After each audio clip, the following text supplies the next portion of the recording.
Hello, I'm Nathaniel Smith, and today I'm reviewing Brave New World by Alfred Huxley. Let's talk about the positive things.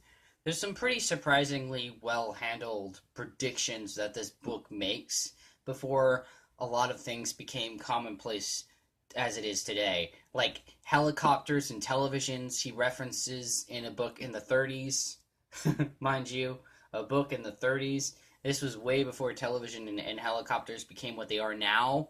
Then on top of that, there's some good predictions about, you know, people being way more open in their sexuality. I mean, it doesn't go as crazy as the book imagines it to be in the future, but it is pretty interesting how open sexuality is nowadays, or you know what I mean, compared to what it was in the past.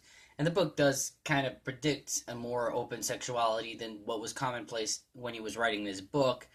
Then, of course, the normalcy of something like abortion, and also he made an interesting prediction about the breaking down of the family unit and how that can have negative consequences.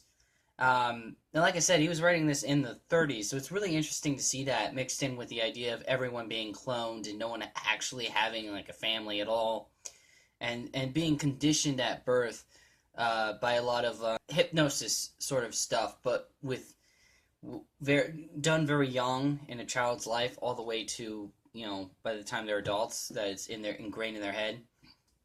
With all that said, though, there is quite a few problems with the book, and I get the intent of what Aldous Huxley was trying to get at: a world that was controlled by constantly being entertained so they didn't have to think.